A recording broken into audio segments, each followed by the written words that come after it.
Bien, bonjour à tous. Je vous remercie d'être venus pour cette conférence publique de M. Takuo Noda. Comme vous le savez, cette année, nous fêtons les 100 ans de l'animation japonaise. Et beaucoup de nos invités sont quasiment à l'origine de la moitié de cette histoire. M. Noda a commencé à travailler dans le milieu du dessin animé en 1963, qui est justement l'année du premier dessin animé en série télé de 30 minutes qui s'appelle Tetsuo Anatomu, Astro le petit robot. Monsieur Noda est entré dans un studio qui s'appelle TCJ, que l'on connaît aujourd'hui sous le nom de Eiken. À l'époque, le studio TCJ était un studio qui était détenu par le fils du grand importateur de voitures Benz, Mercedes-Benz, qui s'appelle Yanase. En fait, cette boîte japonaise avait à l'origine les droits sur toutes les importations de voitures allemandes Mercedes. Pour en faire la publicité, la maison Yanase a créé le studio TCJ, qui s'est d'abord illustré par des petites publicités. Et ensuite, en 1963, lorsque le studio Tezuka a eu du succès avec Astro, ils ont décidé, eux aussi, de faire un dessin animé de long métrage et se sont portés sur le dessin animé Tetsujin 28, qui est la première production du studio. Et à ce moment-là, M. Noda est venu sur Tokyo et était entré au sein de ce studio. Ensuite, sa carrière a été au sein de nombreux studios comme TCJ, Toei et Madhouse. Donc c'est une chance qu'on a aujourd'hui d'avoir un des grands piliers de l'animation de par son talent et puis de par sa longévité dans le milieu, car il continue d'œuvrer encore aujourd'hui et dessiner sur différentes œuvres. Je vous donc demande d'accueillir chaleureusement M. Takuo Noda.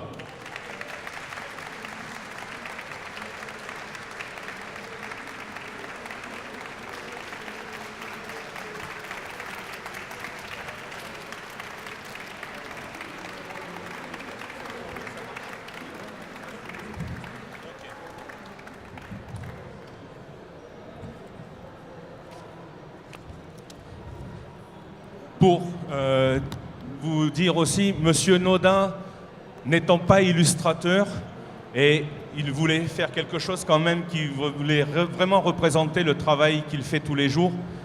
Aujourd'hui, M. Noda ne dessinera pas un shikishi ou une illustration, il va dessiner un layout qu'il va transformer en pose-clé.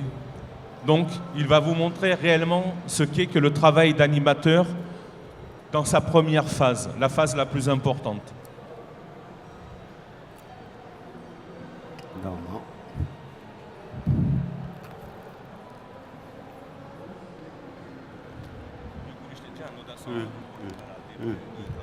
Donc je vais poser une question à M. Noda, c'est comment est-il réellement entré, par quel hasard est-il entré dans le milieu du monde de l'animation?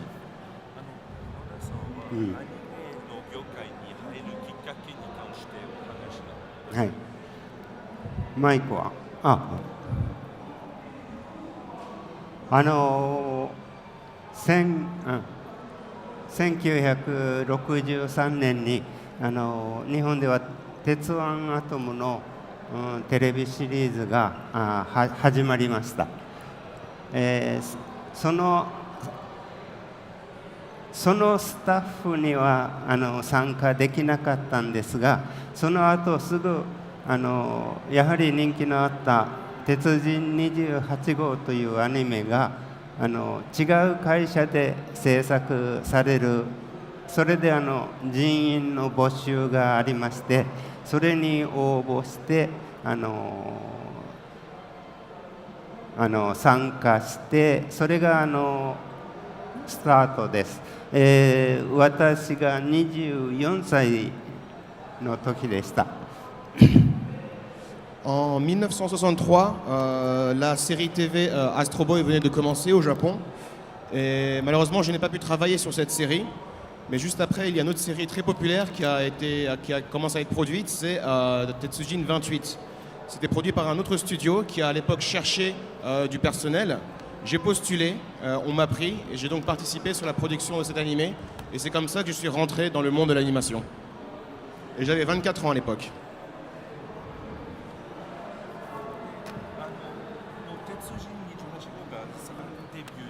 ね。はい、どういうそのアニメの業界に入ってどういう感想だったの、ゼロから始まったので、最初にどういう気持ちがありましたか？はいはい、私はそれまでですね、少年時代から絵とか漫画を描くのがとても好きだったんですね。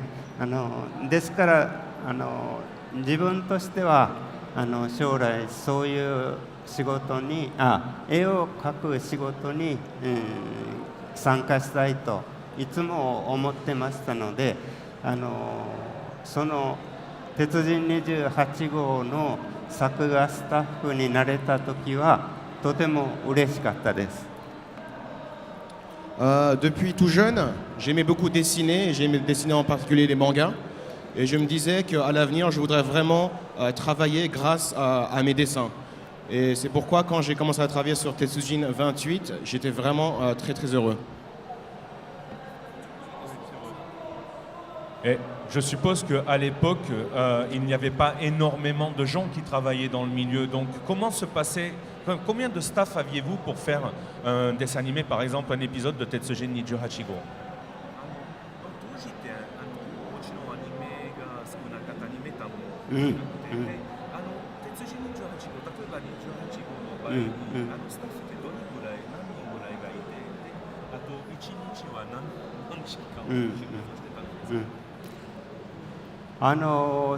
鉄人28号とですね、他にもエイトマンという作品とかが一緒に同時スタートしまして、日本の全国からそれに加わるスタッフがそうですね、50人ぐらいでしょう、40、50人が集まったと思います。みんな私と同じように絵が好きな連中ばかりだったと思うんですね。À cette époque, la production de Tetsujin 28, mais également d'un autre animé, 8Man, avait commencé au même moment. Et, じゃあもう少し後いうこと。et des dessinateurs talentueux du Japon, de tout le Japon, étaient venus, s'étaient rassemblés, à peu près une cinquantaine de personnes, pour travailler sur ces deux projets. Et c'était vraiment des personnes qui adoraient, comme moi, dessiner. Merci. Ensuite, vous avez travaillé pendant disons 6 ans au sein du studio TCJ et vous avez intégré le studio Toei. Comment ce transfert a-t-il pu se faire?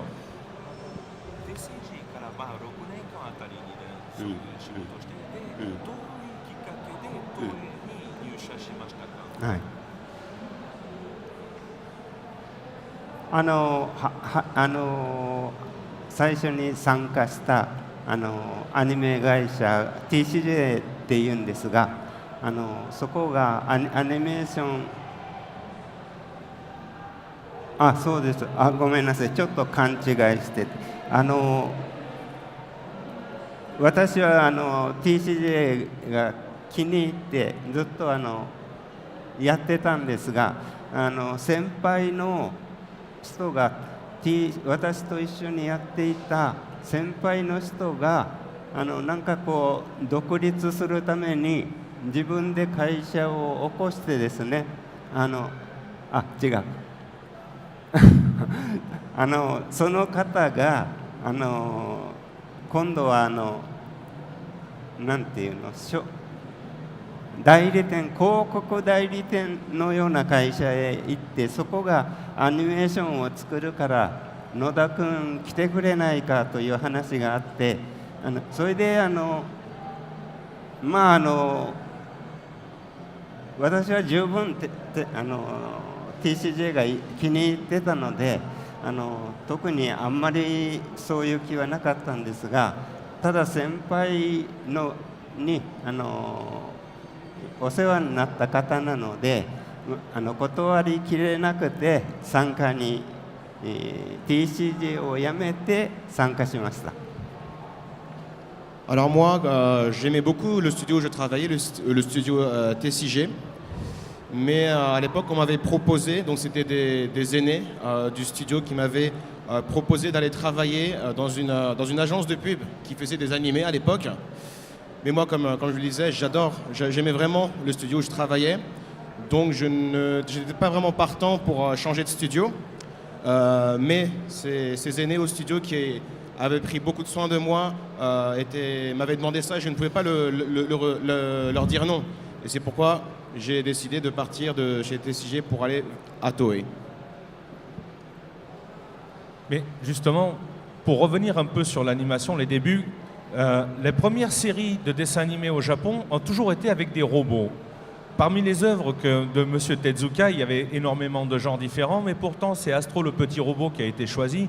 Lorsque le studio TCJ a créé son premier dessin animé, des œuvres inspirées de M. Yokoyama Mitsuteru, c'est aussi un robot qui a été choisi. Pouvez-vous nous expliquer pourquoi y a-t-il un fort rapport entre le japonais et le robot?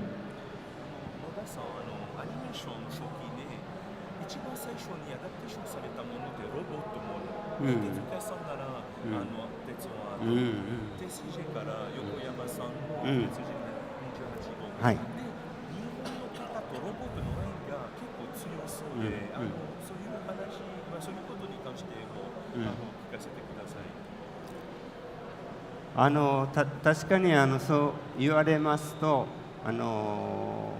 ロボットが多いんですね。それは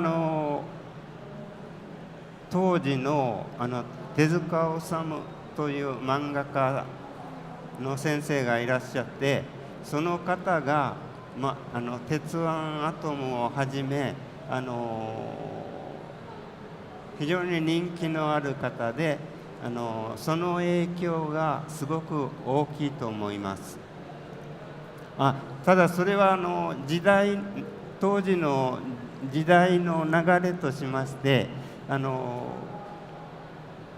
日本の子供の日本の将来を考えたときに手塚治虫先生が日本は将来きっとロボットとかが発達してそういう世界になっていくはずだという強い信念のもとにやられたことで、それが非常にもうそのものズバリで当たったということだと私は思います。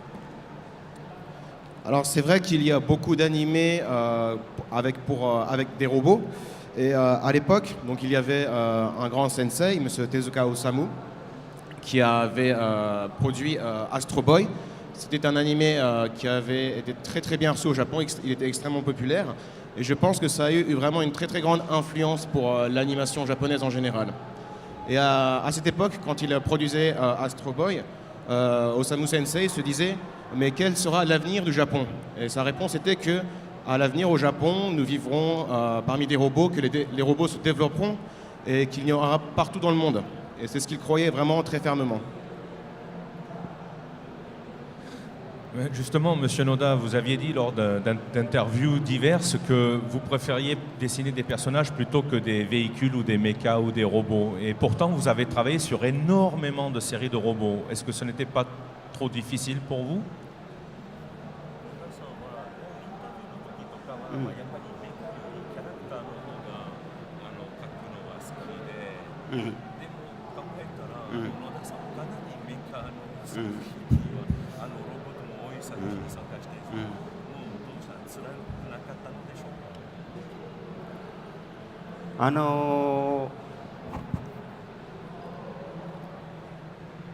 ロボットを描くのはですね、最初は戸惑いましたけれど仕事としてやっていくうちにですねだんだん興味も覚えて面白い発見もあったりしてそれで嫌ではなかったですね。はい、結構楽しかったです。C'est vrai qu'au début, quand j'ai commencé à dessiner des robots, c'était assez compliqué. Mais plus je travaillais, plus je dessinais des robots, plus j'étais intéressé dans cet univers. Et j'ai vraiment découvert beaucoup de choses dans l'univers des robots. Et j'ai vraiment pris beaucoup de plaisir au final à en dessiner. Et justement, vous aviez à l'époque beaucoup de travail et d'occupation à Toei, et pourtant, au bout de 5 ans, vous décidez de fonder votre propre studio, le studio Number One. Qu'est-ce qui a motivé cette décision? はいはい、うん、はいはい。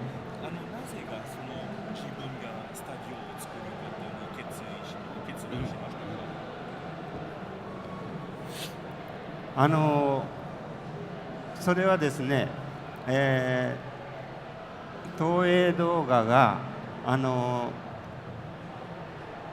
一応その当時労働者と資本東映動画ですよね、それとが条件闘争というのがありまして、労働東映動画はアニメーターばかりではありません。いろんな人がいるわけで、労働闘争、給料を上げろと、そういうことですね。それは当然でいいと思うんですが、私たち絵を描きたいためにアニメ業界に入ってきた人間としては、それが長くいつまでも続くとやっぱりちょっとなんか嫌だな、もうやめて絵が描ける世界へ移りたいと、そういうふうに考えて東映動画を5年で退社しました。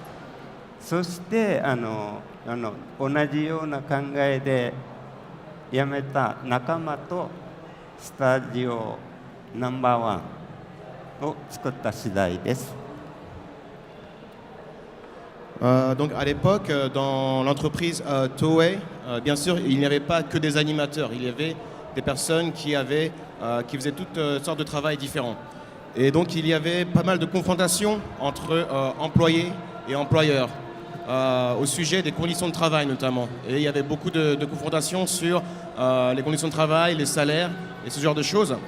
Et pour nous qui n'étions seulement intéressés par dessiner, travailler dans ces conditions où il y avait toujours des confrontations entre employés et employeurs, ce n'était pas la meilleure chose. C'est pourquoi qu'après 5 ans chez Toei, j'ai décidé avec d'autres animateurs de quitter l'entreprise et de fonder notre propre studio Number One. Merci bien. Nous allons donc aussi maintenant rentrer dans le vif du sujet. Vous êtes connu en France mais aussi en Allemagne grâce à la série Capitaine Flamme.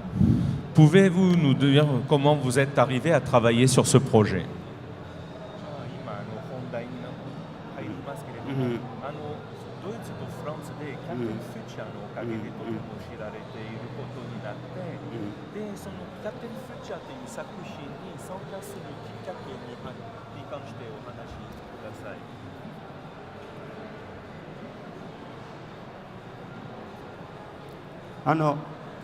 キャプテンフューチャーに入るというきっかけはですね、それは東映動画さんが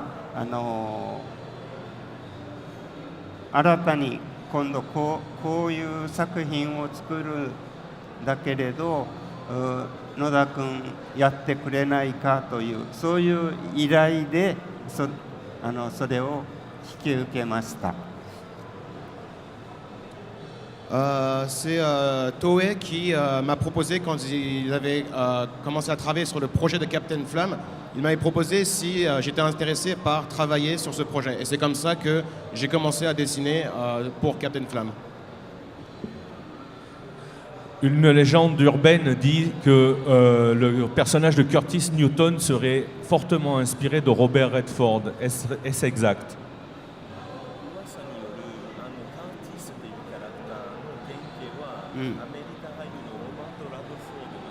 そうです。今の話は本当なんですね。それは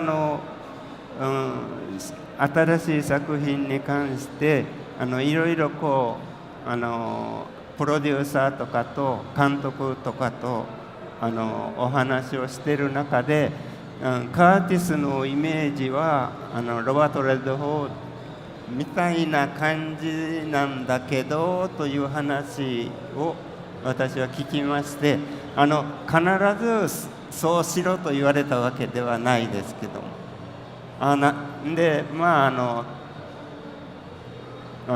どういう雰囲気なのかなと思って私が映画雑誌とかちょっとめくってみて、なるほどこの感じかなという、それでだんだんそれを絵にしていった次第です。Alors oui, en effet, c'est vrai, lorsqu'on s'est concerté avec notamment le producteur et le réalisateur pour le personnage de Curtis, on avait évoqué Robert Redford. Mais cependant, il n'y avait pas vraiment eu d'instruction directe de leur part pour s'inspirer de Robert Redford.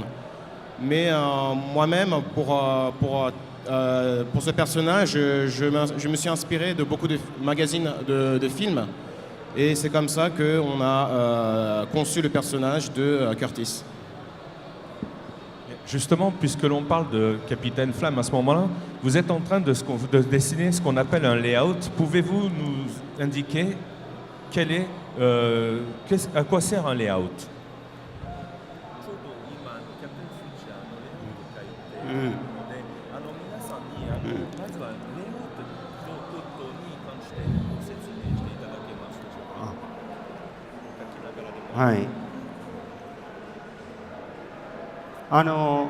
レイアウトというのはですね、ここね、こういう感じで、これ私たちが今もこういう作業をしてるんですが、ここフレームが、これがテレビの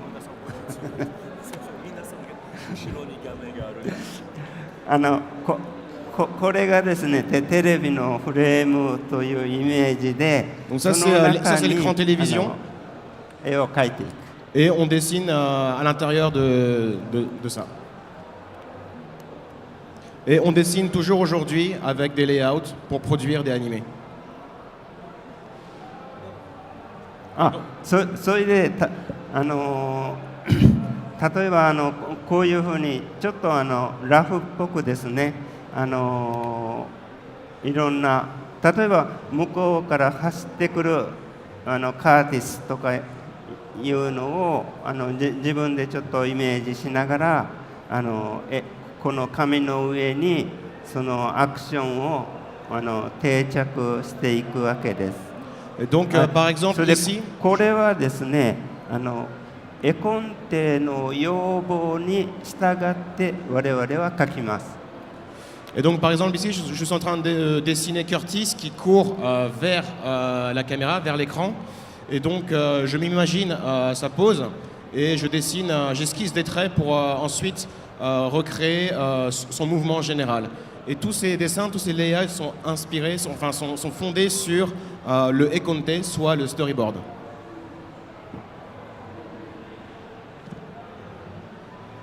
Merci.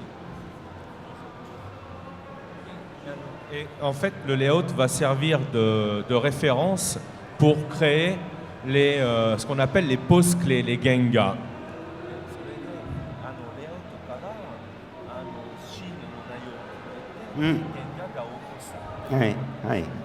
そういうことです。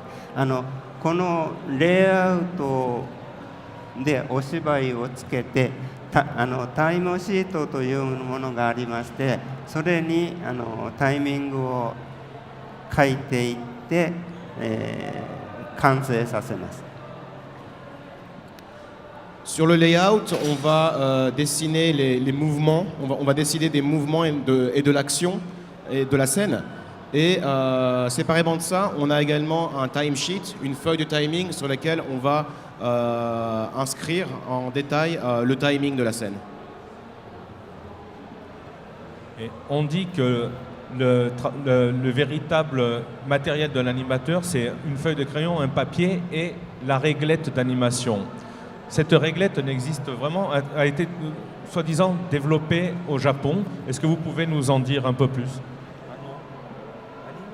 惣菜うん店、紙とうんタップ、うんこのタップはどこから来た、誰が作ったのでしょうか。それは私知らない。アメリカのもので昔からは使われていた道具です Je か。 ne peux pas vous en dire plus そ sur la れは réglette. 歴史のあるものだと思います。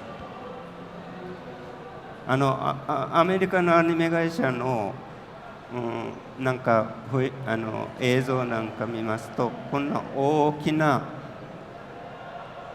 机にこのタップが埋め込まれてあるのを見たことがあります。Je pense que c'est un outil qui existe depuis vraiment très très longtemps dans l'animation. Et quand j'avais regardé des archives de travail de studios américains, cette réglette existait déjà à l'époque.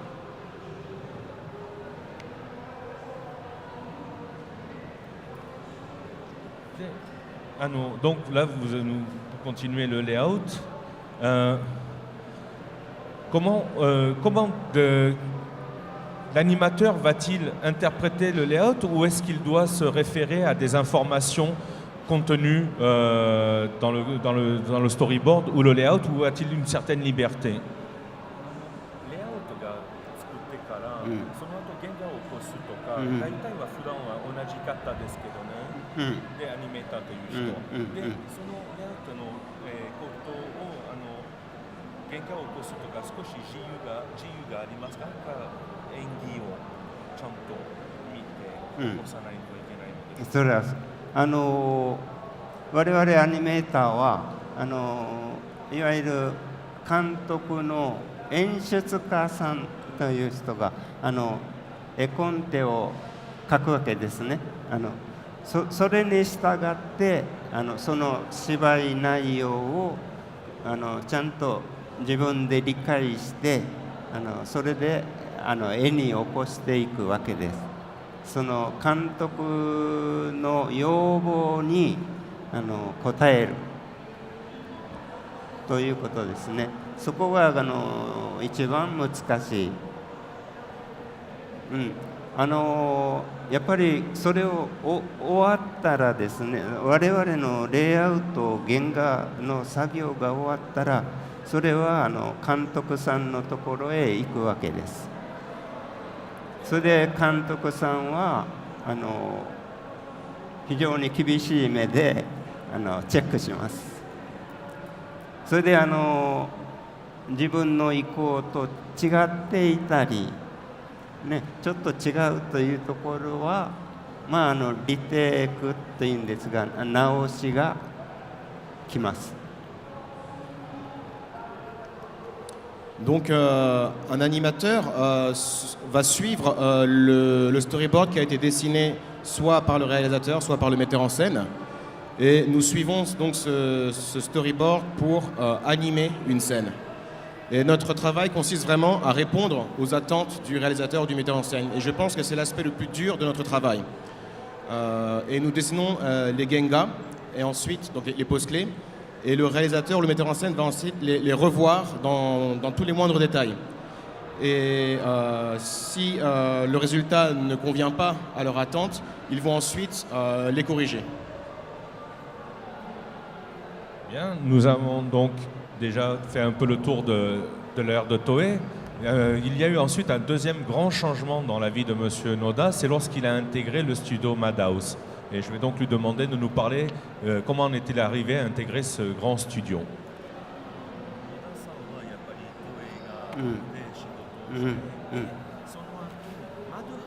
はいはい。入社することになった。そのどういうきっかけでマドハウスに入社しましたか？マッドハウスに参加した理由なんですが、林太郎監督が幻魔大戦という作品を今度作ると、そういうことになったわけです。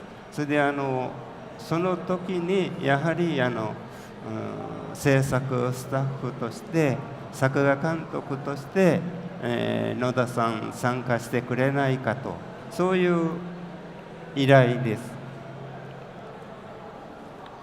La raison pour laquelle j'ai intégré les studios Madhouse, c'est parce que le réalisateur Rintaro, qui à l'époque travaillait sur le projet de Armageddon, m'avait proposé de rejoindre l'équipe en tant que directeur de l'animation.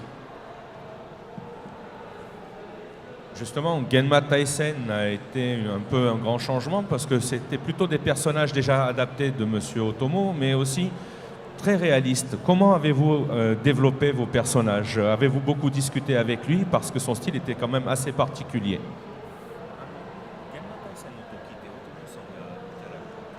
そうですね。はいはい。今までアニメチックのキャラクターなんですけど、今回は現場対策のちょっと全く違うタッチとか、ちょっとリアリスティックなものもあったし、そういう流れでキャラデザインを開発しましたか？大友さんとよく話して共同制作ですか？そうですね。大友さんがその作品に参加されるようにキャラクターデザインをなさったのはこれは監督の林太郎さんの要望だったと思います。当時日本の漫画界で大友克洋さんは突然現れた若手で絵が抜群にうまくてみんながちょっと私たちもその漫画を見てびっくりするような状態でそういうすごい人だったんですね。その方にキャラクターでデザインを頼もうではないかとそういうふうに思われたのは林太郎さんだと思います。それはやっぱり林太郎さんのこの作品にかける思いがそれと何て言いますかね時代を先取りするというような意味でとても新鮮で驚くような発想だったと自分は覚えています。Alors, Otomo-san a travaillé en tant que Kara designer sur Genma Taisen et c'est le réalisateur Rintaro qui lui avait demandé directement. À l'époque, Otomo Katsuhiro était un jeune mangaka qui avait vraiment un style exceptionnel et il était devenu très très connu dans le monde du manga.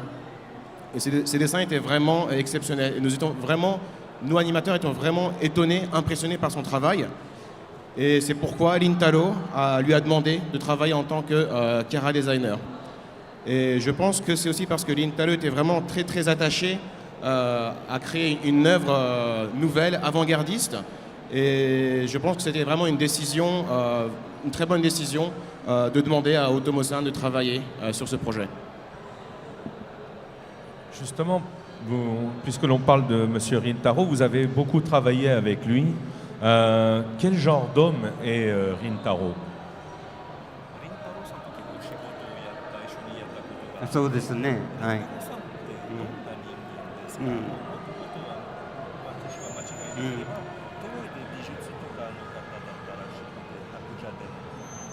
美術？そうですね。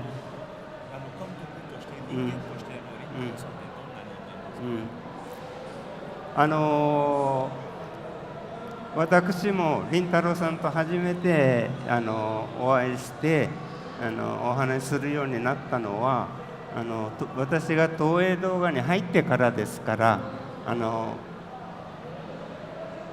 まあ35歳ぐらいの時でしょうかね。ですから若い時の林太郎さんというのは私ははっきりとは知らないです。ただ東映動画に入って仕事を始められたというのは知ってます。それから虫プロへ移動されて、それでその頃に演出家を志望されたと記憶しています。鉄腕アトムなんかも演出されてますよね。J'ai rencontré Monsieur Lintalo pour la première fois quand je travaillais chez Toei. Je pense que j'avais peut-être à l'époque 35 ans. C'est pourquoi je ne connais pas Lintalo étant jeune. Mais je me rappelle que Lintalo travaillait lui aussi à Toei et qu'ensuite il est parti chez Mushi Production. Et c'était à partir de ce moment-là qu'il a commencé à travailler en tant que metteur en scène. Je me rappelle notamment sur Astro Boy.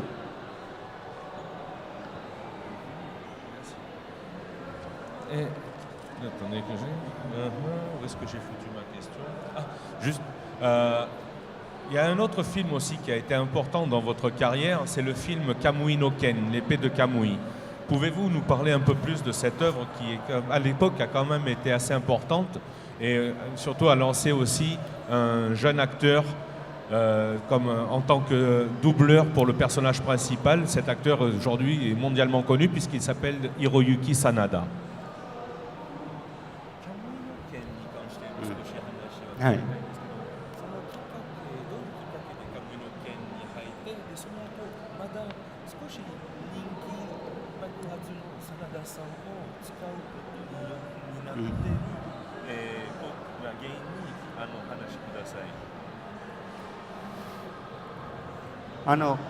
カムイの剣は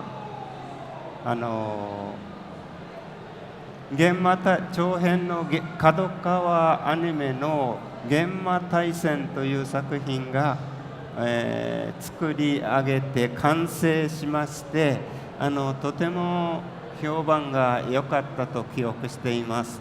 でさあその作品が終わりましてさあ次はということで凛太郎さんはじめマッドハウスの丸山さんとかが考えて次の作品をもちろん角川アニメの社長とも検討した結果だと思います。その辺のことはですねそういうプロデューサーとか監督の、範疇なので私は絵を描く人間なのでその辺はあまり参加して自分の意見を述べたりはしておりません。それでカムイの件が決まった後ですねやはり野田さん次はカムイの件っていうんだけども一緒にやりましょうということで参加したわけです。Donc Genma Taisen de l'entreprise Kadokawa venait juste d'être terminé et l'anime avait vraiment connu une très grande popularité. Et après cet animé, Lintalo et donc le studio Madhouse et donc Maruyama-san également se posaient la question qu'est-ce qu'on va faire ensuite? Et ils s'étaient concertés avec Kadokawa pour travailler sur ce prochain projet qui a été l'épée de Kamui. Mais ce sont plutôt les producteurs et les réalisateurs qui ont décidé de ce projet. Moi, je n'étais qu'un animateur, donc je n'avais pas vraiment l'occasion de donner mon avis sur ça. Et donc, on m'a proposé ensuite, après Genma Taisen, de travailler sur l'épée de Kamui. Merci bien. Et depuis que aujourd'hui, plusieurs animateurs sont venus à Japan Expo pour fêter les 100 ans d'animation. Beaucoup de ces animateurs ont travaillé avec un animateur aujourd'hui malheureusement disparu, Yoshinori Kanada. On disait que cet homme-là était un pur animateur qui ne vivait que pour le mouvement. Je sais qu'il a été votre employé au studio Number One. Que pouvez-vous nous dire sur cet animateur extraordinaire, malheureusement trop tôt disparu?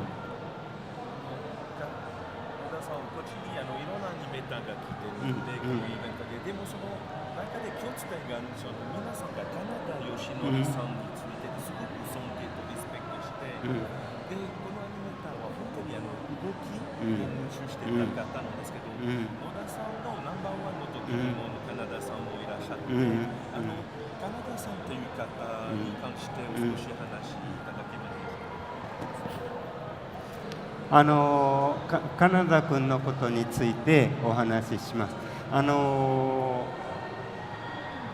カナダ君というアニメーターはですね、私がさっきお話ししたスタジオナンバーワンを作った時にですね、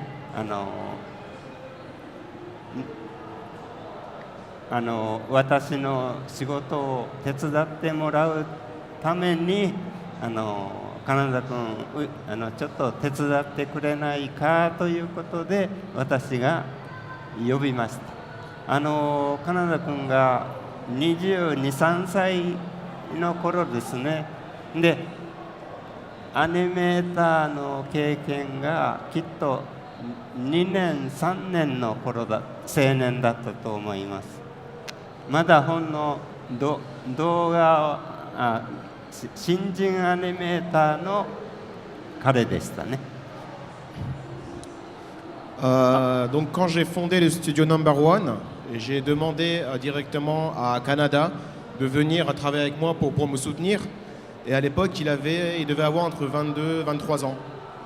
Et il avait 2 à 3 ans d'expérience en tant qu'animateur. Donc à l'époque, c'était vraiment un animateur qui débutait. Une petite question un peu plus légère. Vous avez développé énormément de personnages. Y en a-t-il un qui est, comment dirons-nous, le plus proche de vous, non pas en termes de design, mais surtout est-ce qu'un personnage que vous avez le plus aimé dessiner, le mieux appréhender?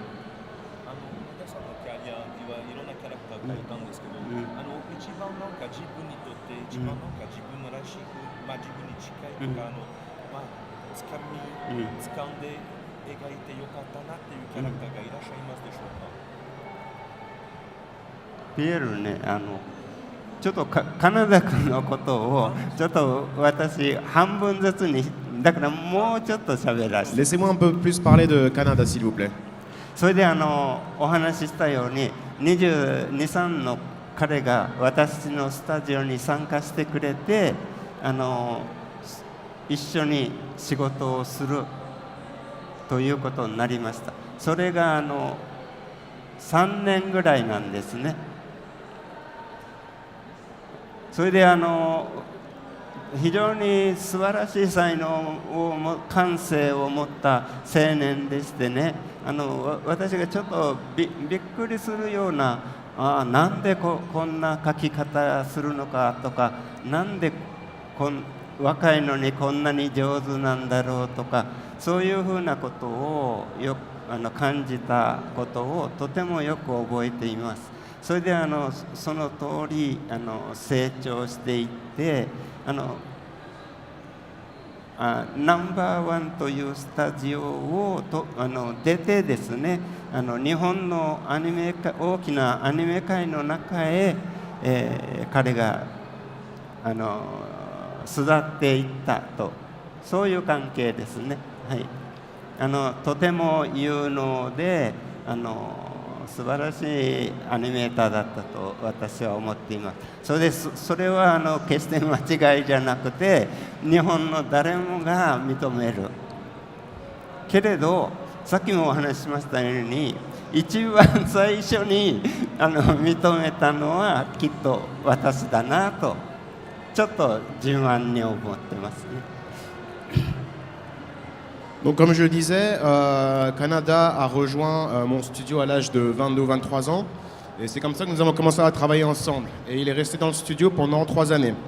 C'était vraiment un jeune qui était extrêmement doué. Et j'étais vraiment impressionné par son travail. Je me disais, mais comment est-ce qu'il peut dessiner aussi bien étant si jeune? Je me rappelle vraiment bien de ça. Et petit à petit, il a continué à progresser. Et donc, au terme de ces 3 ans, il a quitté mon studio. Et il a en quelque sorte pris son envol pour le monde de l'animation japonaise. Et il était vraiment devenu un animateur extrêmement doué. Il était reconnu par tout le monde de l'animation au Japon à ce moment-là. Mais je pense, je voudrais dire que je suis le premier à avoir reconnu, avoir découvert son talent et j'en suis fier. Merci beaucoup. Malheureusement, nous arrivons à la fin de cette conférence. Je vais donc laisser le mot de la fin à Monsieur Noda et qui va vous montrer le dessin.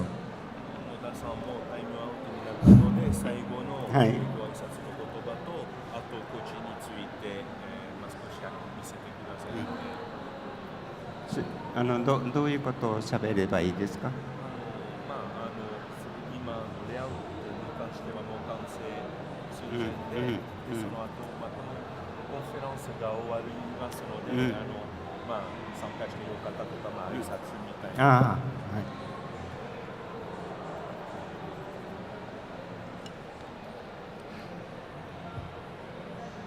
今ちょっと書きましたように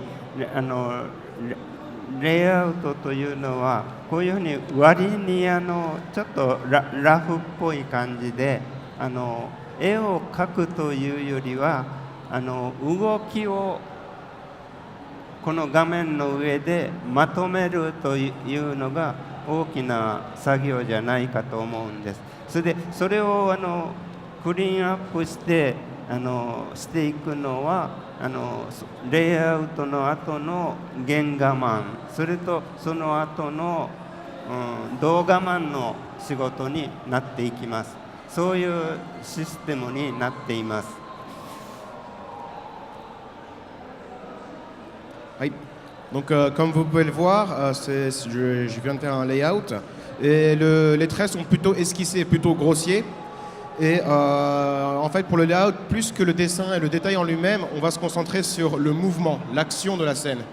Et ce sont ensuite les animateurs clés et les intervallistes qui vont procéder au clean-up et dessiner plus en détail.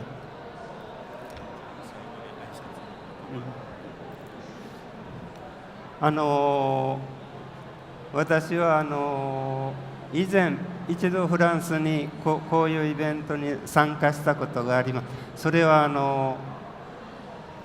15年ほど前だったんですけれども参加しました。それで今回が2度目で今回はパリで開かれてとてもそれに参加されてよかった参加してよかったと思います。とても楽しく過ごせた1週間でした。どうもファンの皆さんにもありがとうございました。Je suis venu pour la première fois en France il y a une quinzaine d'années pour un événement similaire. Et c'est aujourd'hui, voilà, la deuxième fois que je viens en France. Et je suis vraiment ravi d'être venu ici, à Paris. Et j'ai pu vraiment avoir une très bonne semaine. J'ai passé vraiment un très bon moment. Et je tiens à remercier du plus profond du cœur tous les fans qui sont venus aujourd'hui. Merci beaucoup.